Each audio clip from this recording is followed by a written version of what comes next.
igreja é sobre o perigo da predileção. O perigo de você em casa com os filhos ter um filho predileto em relação ao outro. Esse é uma coisa que acontece bastante em famílias, porque a tendência nossa é imaginar que ao termos 2, 3, 4 filhos, todos têm a mesma personalidade, todos têm a mesma forma de ser, e nós sabemos que cada um é único. Deus fez cada um de uma forma, de uma maneira.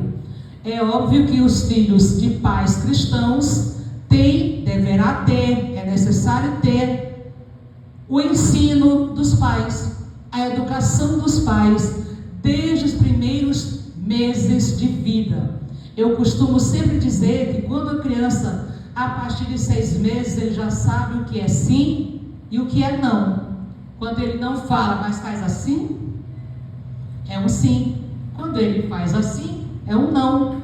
Quantas vezes uma criança não está no braço da mãe, ali como a Aimee está, e chega alguém, daqui a pouco ela vai recusar alguém. Ela vai dizer não, que não quer ir para o braço da outra pessoa. Então, os pais precisam entender que cada filho é único. E essa predileção, essa preferência por um dos filhos, ela promove o egoísmo dentro de casa. Porque o filho predileto vai passar a se tornar egoísta, se achando o máximo. Ele percebe claramente que é o mais amado, é o queridinho da família, então ele vai se tornar um egoísta em potencial. E nós vemos na Bíblia um exemplo bem claro disso, lá nos capítulos 25 e o capítulo 27 do livro de Gênesis, nos conta uma história muito conhecida por todos nós.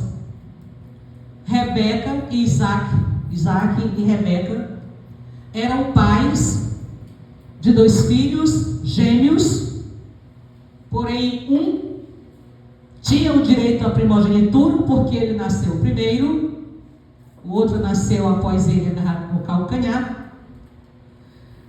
E nós sabemos a história. Havia claramente uma predileção daqueles pais com os filhos. Enquanto Rebeca preferenciava a Jacó, Isaac preferenciava a Esaú, porque cada um tinha um jeito de ser. O jeito de ser de Esaú agradava a Jacó, a Isaac, aliás, que ele gostava de caça. Então aquilo para ele era agradável. Mas nós conhecemos a história. E nós vemos nessa história um exemplo de uma mãe insensata. Uma mãe que ajudou ao filho a enganar o próprio pai.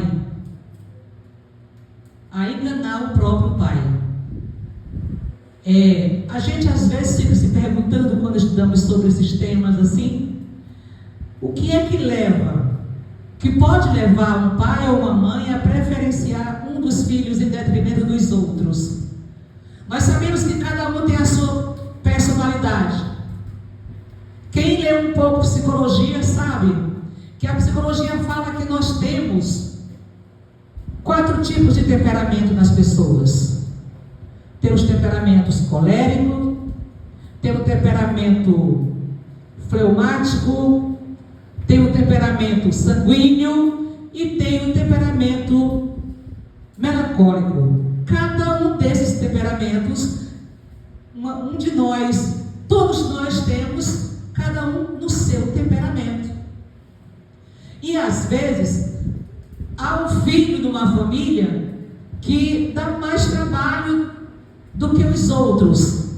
E aí os pais se perguntam, eu não sei por quê, porque a educação que eu dou para um é igual para o outro.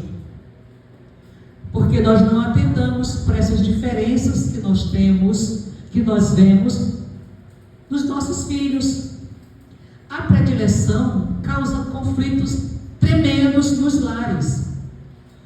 Às vezes, um pai não entende quando o filho diz assim: você não me compreende. Quando um filho costuma dizer isso para o pai ou para uma mãe, ele quer dizer alguma coisa. Ele está sinalizando que tem alguma coisa que ele percebe que está errada ou dificultando o tratamento, a relação entre pai e filho, ou mãe e filhos.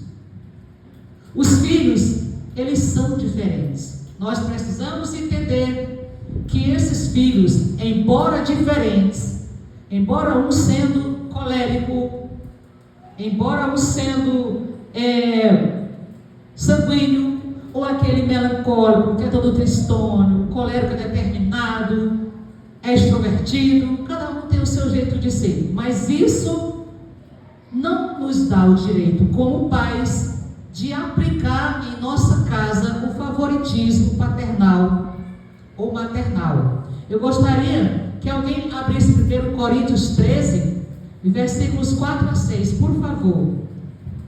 Quem achar primeiro, por gentileza, pode ler. 1 Coríntios 13, versículos 4 a 6. 1 Coríntios 13, 4 a 6. O amor é sofredor, é bendido. O amor não é invejoso. O amor não trata com leviandade. Não se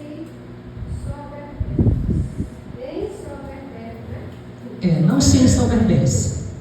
Não se porta com inocência. Não busca os interesses. Não se irrita. Não deita mal. Olha aí bem claro o que diz aí. O amor, ele é sofredor, é benigno, não é invejoso, não trata com leviandade, não se ensoberbece, não se porta com indecência, não busca os seus interesses, não se irrita, não suspeita mal, não folga com a justiça, mas folga com a verdade. Quando um pai ou uma mãe tem uma predileção por um dos filhos, será que ele está praticando esse amor? Aqui de 1 Coríntios 13, ele está sendo justo. Aqui diz que o amor não folga com a injustiça. E quando nós amamos mais um filho do que o outro, nós estamos sendo injustos com o outro. Porque no nosso egoísmo maternal ou paternal, nós queremos, por fina força, que os nossos filhos tenham o mesmo jeito. Afinal, são filhos do mesmo pai, da mesma mãe. Mas não é assim. Deus nos fez cada um únicos. Então, assim como pai e mãe devem mostrar aos seus filhos que se amam mutuamente, os seus filhos precisam ver entre o pai e a mãe esse amor jorrando, esse amor demonstrado. Da mesma forma, você tem que agir assim com os seus filhos, demonstrando amor para com eles com igualdade, da mesma forma.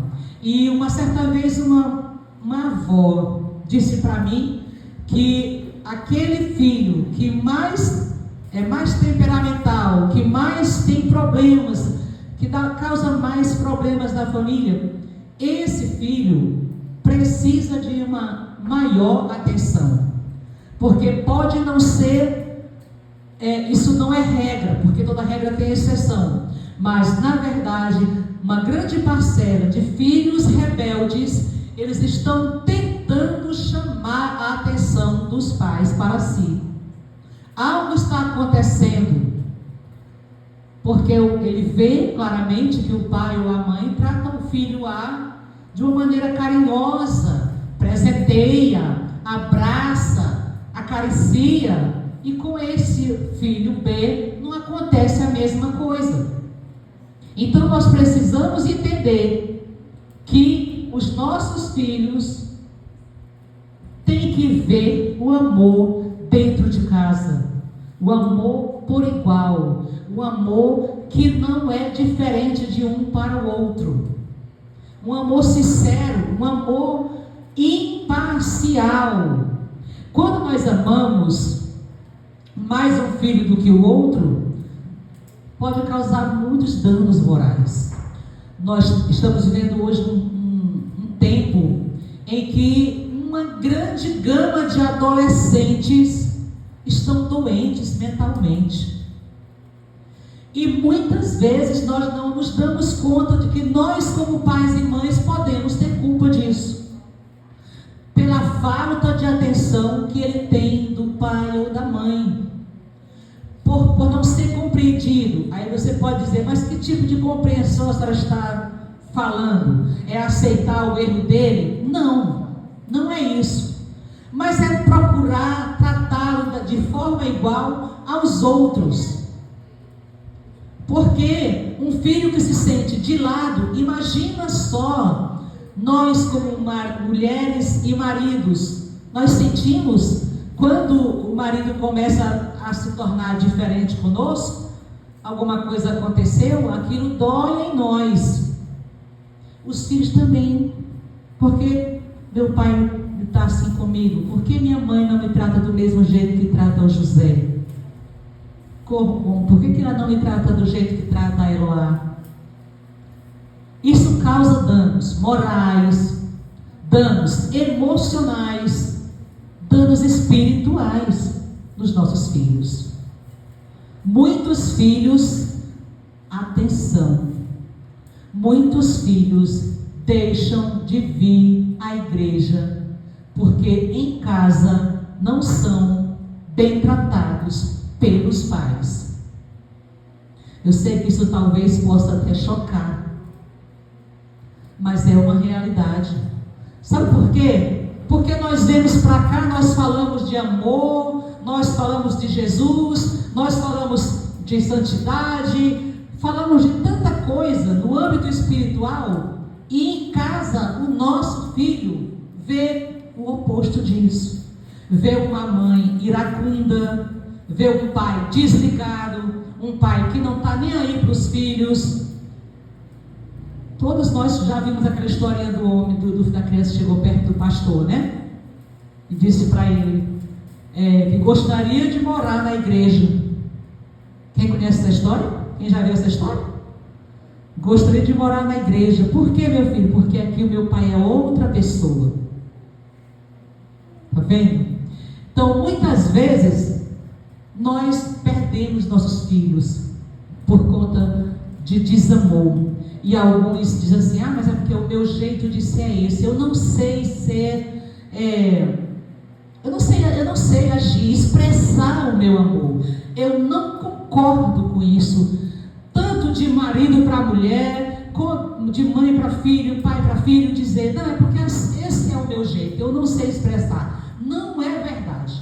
Se você pedir ao Senhor, Senhor, me ajuda a expressar o amor para com a minha esposa, ajuda-me a expressar o amor pelos meus filhos, Deus vai te ensinar a fazer isso.